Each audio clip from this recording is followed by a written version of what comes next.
Greenland 2 Migration just delivered one of the most emotionally devastating and visually spectacular disaster sequels ever created.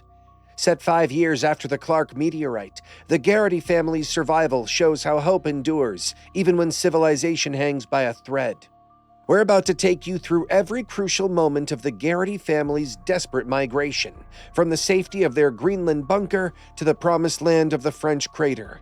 So sit back and relax as we break down everything that happened in Greenland 2 Migration. The sequel picks up 5 years after the Clark meteorite devastated Earth, as John Garrity tells us that getting past adversity isn't simple. We immediately understand that survival in this post-apocalyptic world requires constant struggle. About 75% of the world still hasn't learned how to survive, and chunks of debris trapped in orbit keep falling unpredictably, setting everything ablaze without warning. John, wrapped in a specialized suit, explores areas surrounding their Greenland bunker while maintaining radio contact with an operator. As they try to rebuild civilization, the world isn't ready for it, so they're forced to take shelter underground. Radiation has affected each region differently. Most territories are scorched, while others remain surprisingly untouched for reasons nobody can explain. The casual conversation about coffee between John and his radio operator creates a poignant reminder of the simple pleasures that have been lost. These small moments of normalcy help maintain psychological stability as we see how survivors use memory and humor to cope with their harsh reality. During one exploration, John reports another fissure opening with more lava spreading outward. He approaches a beach where he finds abandoned lifeboats and a destroyer ship near the shoreline. While a storm is forming at sea, the operator warns him that he has limited time. Inside the ship, John discovers crew bodies severely damaged by radiation exposure, along with a diary decorated with flowers. The operator suddenly tells John the storm has shifted course and is heading straight toward him. John runs desperately as the storm moves at terrifying speed.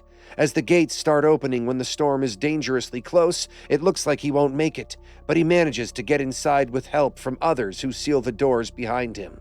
John then undergoes rigorous decontamination.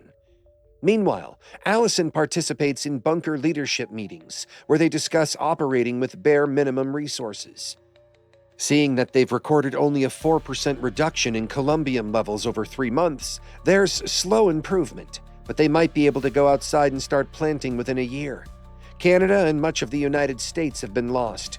Iceland is completely out of recovery, but Western Europe shows reports of lower storm frequency and safer air. Dr. Amina explains her crater theory, that colleagues at other stations have reached the same conclusion about the crater's walls, preventing radioactive storm formation. As the crater's size, shape, and depth create a relatively safe zone that keeps contaminated air from getting trapped inside, it could be humanity's refuge. However, the crater is locked in southern France, where General Sharp reports ongoing clashes, uprisings, and civil war with Europe sinking into chaos. Nathan attends classes where everyone tries to maintain normalcy through sports, yoga, and routines. When Allison discovers Nathan left the bunker without authorization, she scolds him firmly, reminding him how John coughs daily from radiation exposure. Nathan argues that life involves risks, and he's trying to live as normally as possible. The bunker faces critical water shortages, and John works repairing pipes. During a party to keep spirits up, John gives Allison a Valentine's Day gift found during his ship exploration. Once General Sharp warns that water reserves are dropping, the situation becomes more critical daily. Tectonic plates begin shifting, causing tremors and increasing constant threat.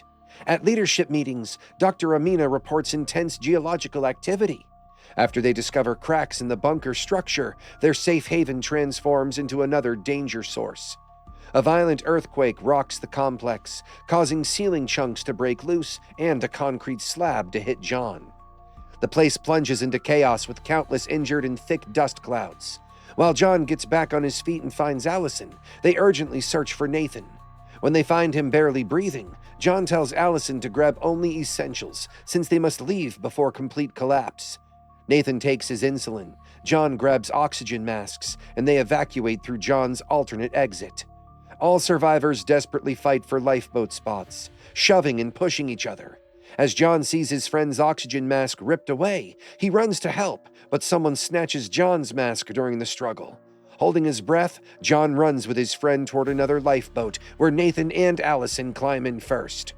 As they pull away, a massive wave slams the coastline and wipes out people left behind. The boat driver rides the wave through violent spins until things calm down. After John checks air quality and confirms it's breathable, everyone removes masks. Among passengers are Adam and Dr. Amina, and they head southeast toward England.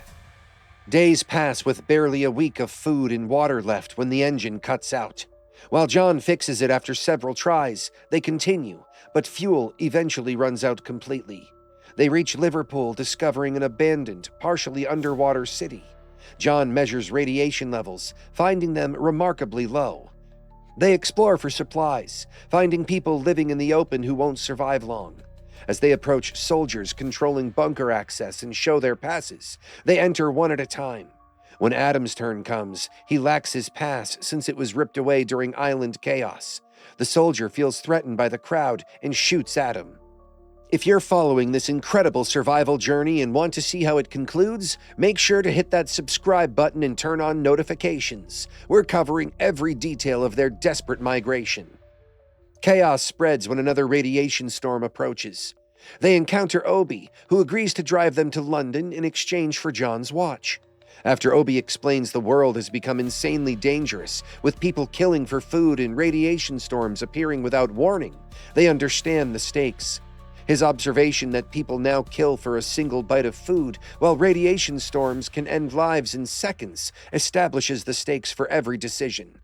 During the drive, Nathan asks Dr. Amina about the crater, and she compares the situation to the KT extinction, where life bloomed again after impact. A meteor shower begins, and John yells for everyone to grab trees and hold tight. As Obi bolts for his truck instead of taking shelter, a meteor kills him instantly. The group takes supplies from the truck and continues on foot to London. They reach the hospital where Mackenzie lives with Alzheimer's patients who remember nothing about the comet or their families. Because Mackenzie sealed off one hospital wing and maintains filtration with the generator, she created a relatively safe environment. The group shares brief relief, but gunshots outside remind them London isn't safe. That night, John's health deteriorates terribly. Allison finds him coughing blood in the bathroom. As he can no longer hide his condition, John reveals the truth. Doctors diagnosed him with lethal radiation illness, giving him 6 weeks once blood coughing started. Allison wants to stay and spend remaining time together, but John refuses to die there and insists the crater could mean a fresh start. They say goodbye to Mackenzie, who gives them weapons and fuel. Following Amina's calculations, they'll reach their destination in 2 hours. They begin the final journey. John tries to ease tension by reminiscing about Nathan's childhood games. He recalls how Nathan used to pretend their living room was a jungle or spaceship, reminding them all of a time when imagination was their biggest escape, not survival. Suddenly, gunshots hit Amina, and they're under attack. John stops the vehicle and fires back precisely, taking down attackers, but Amina doesn't survive. At dawn, they bury Amina and hold a small funeral, as they continue to what was once the English Channel, now completely dried up. John explains his father used to take him by ferry to France, and those 20 meters of water became solid ground. They must cross a suspension bridge over a massive abyss. Nathan freezes from fear of heights, but Allison and John encourage him with patience. Seeing that crossing is brutally hard with howling wind and an unstable structure, some people fall into the void. They reach the halfway point when tremors shake the bridge, causing it to snap and people to plunge into the abyss. They encounter Dennis, a Frenchman who loads them into his van and drives them to his home powered by solar panels. After Dennis introduces them to daughter Camille and his wife Julia, who can't walk or speak due to radiation's nervous system effects, they understand long-term survivor consequences. Dennis explains the crater is humanity's last shot, but the Western Alliance defends it against Eastern Alliance invasion attempts. Dennis provides a detailed war zone map, explaining safer routes through Clermont-Ferrand toward Valence, where clashes are less intense. As he asks them to take Camille, since he must care for his disabled wife, Allison agrees they'll take her along. The group encounters soldiers who warn civilians aren't allowed in the area. Henry guides them through war-torn territory where soldiers fall and explosions occur. As they push through trenches to reach a military camp, they learn their contact has died, but a soldier moved by John's story about his limited time agrees to help. They traveled by bus until bandits ambush them. John insists on staying behind while telling his family to get off safely, while he faces attackers head-on. Nathan helps by attacking a bandit with a rock, and John shoots the last attacker, but gets badly wounded. Nathan presses the wound while Allison drives, and they finally reach the crater. Once they discover crystal-clear waterfalls, lush forests, green fields, fresh water, and fertile grasslands, they see a place offering humanity a second chance. John, exhausted from his injury, finally succumbs, but with satisfaction, knowing he protected his family and ensured they reached safety. Nathan whispers goodbye to his father, wishing him peace, since John's sacrifice ensured their survival and access to where life can begin again. His death becomes meaningful rather than tragic. The crater represents hope for humanity's future, proving that even after the worst catastrophes, life finds a way to recover when people make necessary sacrifices to protect what matters most. Greenland 2, Migration, demonstrates that survival isn't just about staying alive, but maintaining values and relationships that make life worth living. This film proves the best disaster movies aren't just about surviving catastrophe, but about what we're willing to give up to ensure those we love have a chance at a better future. If you want to see more analysis of the latest films, make sure you're subscribed with notifications on, and let me know in the comments what you thought of John's ultimate sacrifice.